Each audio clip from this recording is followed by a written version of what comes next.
دو چیزوں نے مجھے میری آنے والی زندگی جو پچھلے 30 سال ہیں ان میں مجھے بہت سا فائدہ دیا. یعنی 1996 اور اب اگر دیکھیں تو 29 سال گزر گئے. وہ دو چیزوں میں ایک جو چیز تھی وہ ہمارے صبح کے وقت میں لائبریری کے باہر, آپ میں سے کوئی اسلامک علی سول لائن سے پڑھا ہوا ہے؟ نہیں پڑھا ہوا, لوور سے باہر والے زیادہ تو لائبریری سے بالکل باہر صبح کے وقت میں ایک درس قرآن ہوتا تھا, بڑا مختصر سا, اس کا دورانیہ 15 منٹ ہوتا تھا. اور 15 منٹ میں وہ جو صاحب تھے, اللہ انہیں زندگی دے اگر زندہ ہیں اور اللہ کے پاس چلے گئے تو اللہ ان کو ان کے درجات بلند کرے, کیونکہ تبھی عمر ان کی زیادہ تھی. تو وہ ایک انتہائی معیاری قسم کا, شائستہ شستہ قسم کا ایک آیت صرف ایک آیت پہ درس دیتے تھے. اچھا, اس سے کمال یہ ہوا کیونکہ واٹس ایپ پڑھانے والا اتنا اچھا اور اتنی محبت کرنے والا تھا کہ قرآن کو سمجھنے کا, سیکھنے کا ایک شوق پیدا ہو گیا. اچھا, دوسری جو چیز تھی, اس زمانے میں یونینز تھیں, اب بالکل ہی کہہ لیجئے ناپید ہو چکی ہیں. 80s سے یونینز, کیونکہ یونین بھی بنیادی طور پہ یونین کا نیگیٹو سائڈ تو بدماشی تھا, ایک پازیٹیو سائڈ تھی اس کی. وہ جو پازیٹیو سائڈ تھی وہ یہ تھی کہ آپ کسی بڑے مشن کے اندر شامل ہو جاتے تھے, کوئی ایک بڑا سا مشن ہے اس کے اندر شامل ہو جاتے تھے. تو میں اس زمانے میں اس یونین کا ایک چھوٹا سا کارکن تھا. اس کارکن ہونے کی وجہ سے کئی طرح کے کام ہمیں کرنے پڑتے تھے. بعض اوقات انتظامی کام ہوتے تھے, بعض اوقات کوئی ٹور جا رہا ہے اس کی کوئی پلاننگ ہوتی تھی, بعض اوقات ہم نے کوئی ایونٹ ڈیزائن کرنا ہوتا تھا, بعض اوقات کوئی جلسہ ہو رہا ہوتا تھا, بعض اوقات نیگیٹو سائڈز بھی تھیں, سڑکیں بلاک کرنی ہوتی تھیں, لیکن پازیٹیو سائڈز جو تھیں وہ بے شمار تھیں اور میں اس میں ایکٹیولی اس کو پرفارم کرتا تھا. آج میں مڑ کے دیکھتا ہوں تو قرآن فہمی یا کہہ لیجئے کہ غوطہ زن ہونا قرآن میں جسے اقبال نے کہا ہے, اور ایک انتظامی امور کی ٹریننگ وہ زمانہ طالب علمی سے ملنی شروع ہو گئی. ٹھیک ہے جی.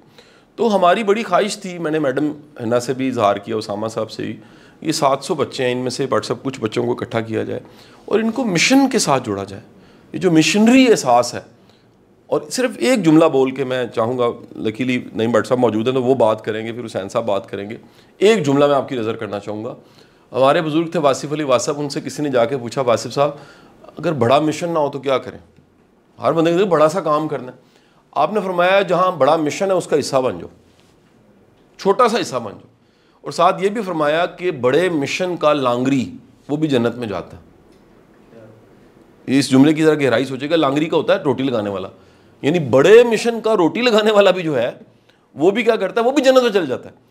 تو یہ آج آپ کو اکٹھا کرنے کا مقصد یہ ہے, آپ کے 8-9 ماہ فاؤنڈیشن میں گزر گئے ہوں گے, اس سے بھی کئی پرانے ہوں گے جن کو پچھلے سال سے اسکالرشپ ملی, ابھی ان کی کلوز نہیں ہوئی, اور اگلے کو 4-5 ماہ بعد ان کی اسکالرشپ ختم ہو جانی. سال کی اسکالرشپ ہوتی ہے, ہم کہتے ہیں جو نیچے والا ہاتھ ہے اوپر والا ہاتھ. شروع میں ہم لوگ نا نیچے والا ہاتھ رکھ کے 4 سال اسکالرشپ دیتے تھے. کسی بزرگ نے تشریح کی جی, میں بڑا حیران ہوا جی, میں میرے رونگٹے کھڑے ہو. انہوں نے, یہ میرے پاس یہ ریکارڈ ہے بٹ صاحب, میں آپ کو اس کا نا وہ کراپ کر کے بھیجوں گا. حدیث ہے اللہ کے رسول صلی اللہ علیہ وسلم کی, نیچے والا ہاتھ جو ہے وہ بہتر ہے اس سے اوپر والا ہاتھ. تو یہ جو راغب نعیمی صاحب ہے نا, ان کے والد صاحب شہید ہو گئے ہیں سرفراز, ان کے والد صاحب, ان کا نام تھا محمد حسین نعیمی صاحب, محمد حسن یا حسین نعیم. وہ 1989 میں ایک کتاب میں انہوں نے لکھا کہ دراصل نیچے والا ہاتھ پست خیالی کا عذاب دے دیتا ہے. یار ارب روپے کا جملہ, مجھے لگا یار یہ میں تو پوری سائیکالوجی انسانی سمجھ لی. وہ بندہ جو مدد لینے کا عادت اسے پڑ گئی ہے وہ پھر مدد ہی لیتا رہتا ہے.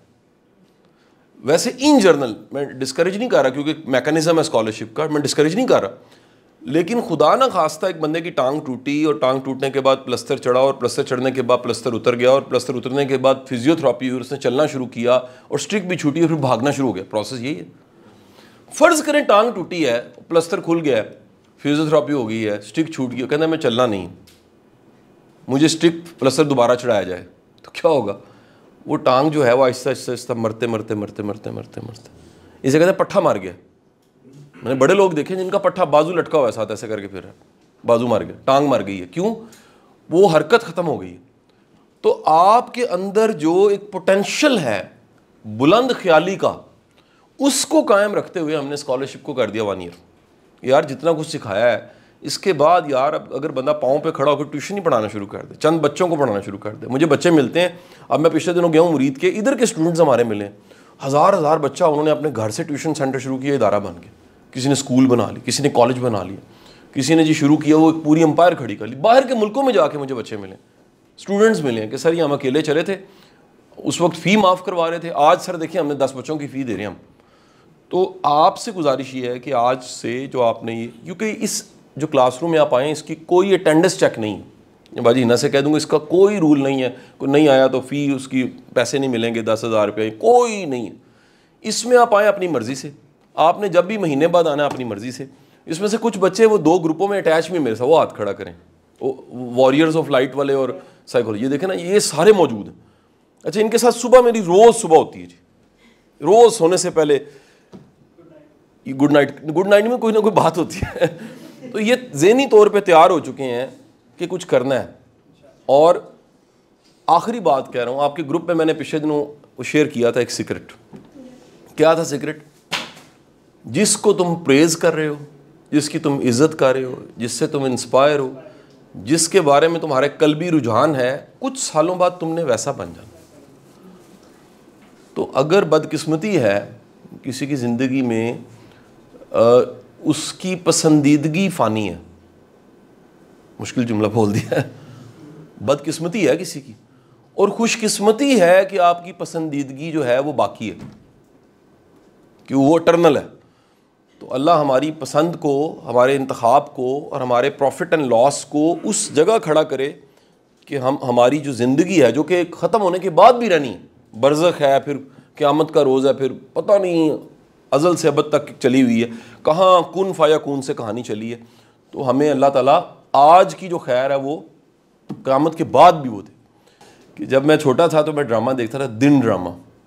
بٹ صاحب وہ آخری ڈرامہ تھا آپ کا, آخری ڈرامہ میں نے بٹ صاحب, اب کیوں نا 90s, آپ تو 90s میں پیدا بھی نہیں ہوئے تھے.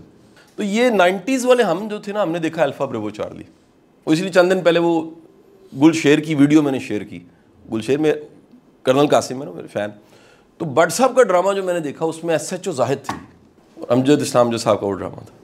تو بٹ صاحب کو ہم بچپن میں دیکھتے تھے تو یہ تو ڈراموں میں, فلموں میں آتے تھے, ڈرامہ پروڈیوسر تھے, الحمرا کو چلا رہے ہوتے تھے, آرٹ کلچر کو چلا رہے تھے. یہ جتنے سارے بڑے بڑے ایکٹرز ہیں بٹ صاحب گھٹنے ہاتھ لگاتے ہیں, ریئلی میں نے اپنی آنکھوں سے دیکھا. پھر بٹ صاحب کو اللہ تعالیٰ نے یہ خیر کا رستہ دیا. یہ جو آج کا موضوع ہے مشن, یعنی آج ممکن ہے کہ کوئی بندہ دین کا ایسے بھی لوگ دیکھیں جو مذاق اڑا رہے ہوتے ہیں, آئندہ دنوں میں ان سے بڑا نمازی کوئی نہیں دیکھا. میں نے ایسے لوگ دیکھے ہیں جو متنفر ہوتے ہیں, میں نے وہ بندے دیکھے ہیں جو کہتے ہیں ہم خدا کو مانتے نہیں ہیں.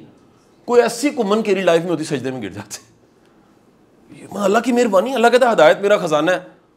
پھر ایک بات انہوں نے بڑی پیاری کوٹ کی, میں تو وہ سن کے نا جی میرے رونگٹے کھڑے ہو, آنکھوں میں نمی آ.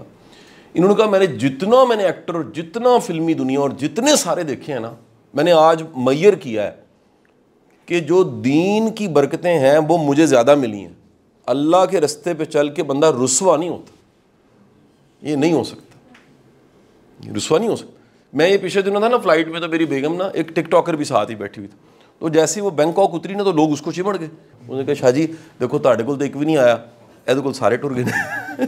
اچھا میں نے اسے ایک بات کہی تھوڑی دیر بعد کہ یار یہ جو ہمارا رستہ ہے نا, اس میں بندہ جب عمر بڑھتی ہے بوڑھا ہو جاتا ہے, یہ تب بھی لیجنڈ ہی ہوتا ہے. ایکٹریسز یہ بھرا پڑا ہے, گارڈن ٹاؤن کا قبرستان, فردوس فلانی, مر گئی کھپ گئی, کسی کو پتہ بھی کوئی نہیں ہے.